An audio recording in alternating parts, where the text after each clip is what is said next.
I love playing with ingredients and I have so much fun incorporating new flavors to the table. So once I baked these beautiful light green and red loaves and buns, or originally Asian style milk bread, I had to share this with you. Let's have a look at how to achieve this fluffiness and lightness in bread. The secret hero is Tangzhong, which in the most simple words mean cooked raw. I don't want to overload you with too much information, so I will highlight a few most important things we need to know about it. So what is the goal of cooking flour and water? Gelatinization occurs when large amount of water move into a starch granules, separating and surrounding starch molecules. So it is basically loosens up, and while cooking up, flour will absorb more and more water. Once we reach an exact temperature, it cannot hold any longer, and eventually the starch granule bursts, and at this point we get gel-like consistency. Firstly, and very importantly, mix water and flour in a pan. Make sure no lumps are left, and only then put it on the heat. The process is very fast, so we need to know that we cook it and stir it until we reach 65 degrees Celsius, no more than that, cooling down before mixing it into the dough. Because of the Tangzhong, as a result, the bread stays more moist and tender for a longer period of time.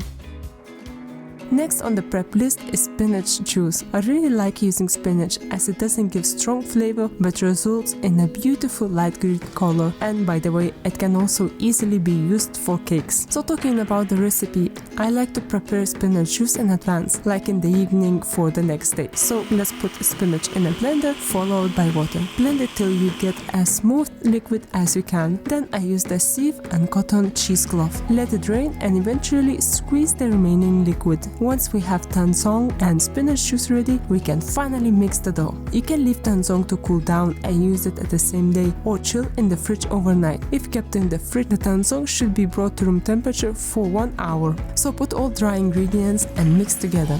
Then pour spinach juice, egg and Tangzhong. Mix slowly till all ingredients get together.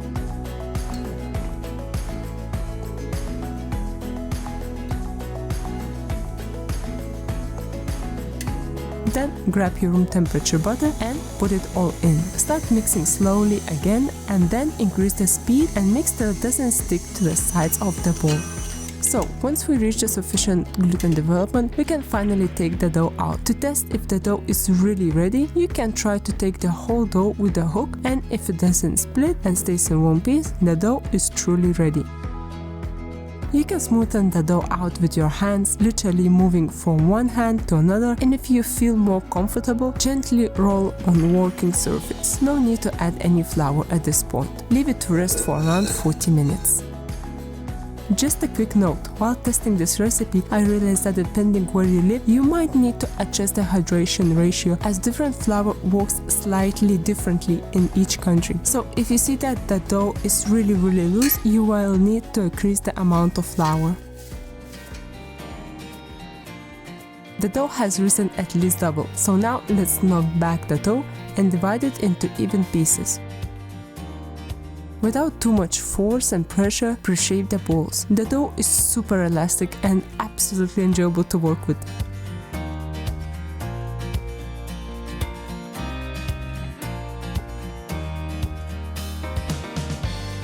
Let's rest for 15 minutes covered with a cling film or wet towel. While we wait, we can prepare the tins. I spread some butter and dusted it with flour. Now it's time for final shaping. Honestly, this dough is like a sponge or play-doh. At this point, I will use some flour as I'm taking the rolling pin and flatten the ball into a rectangle.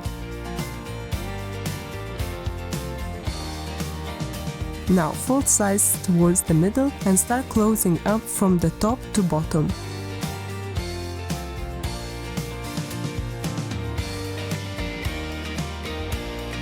Since these rolls will grow quite a lot, let's leave enough space to rise. Repeat the same with the rest, but make sure you put enough pressure so you close it evenly and nicely without too much flour.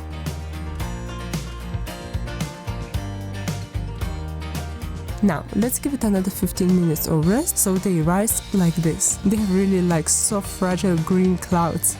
Egg wash them super gently and bake at 170 degrees for around 15-20 minutes.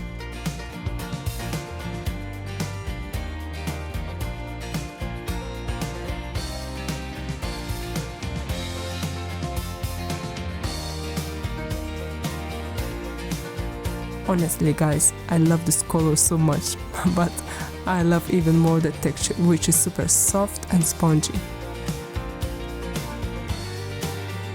Even when I press the whole bun, it bounces back.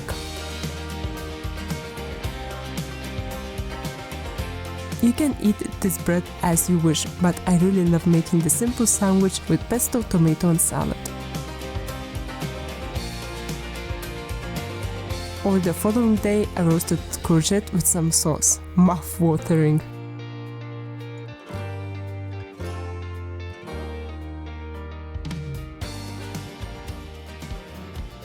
If you know me a little bit, I like to give more options, so I made a simple sweet version with hibiscus tea. So the process is exactly the same, so I will not walk you through again, but let's briefly go through the main steps.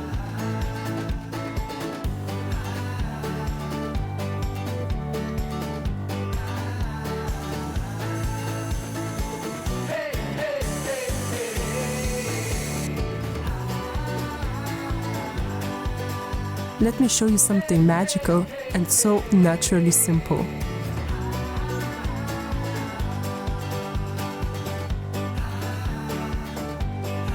Once they were proofed and baked, I brushed it with honey syrup and sprinkled with some flaked almonds and raw pistachios. Simple and truly great match with a cup of tea.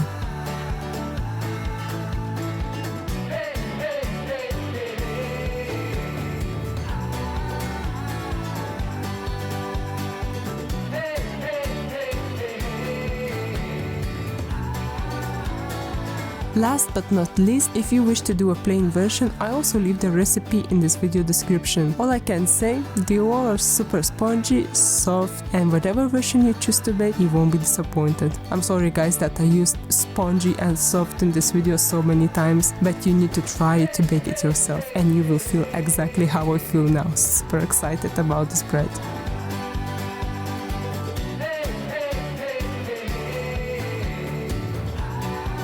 Thank you for watching and see you next week.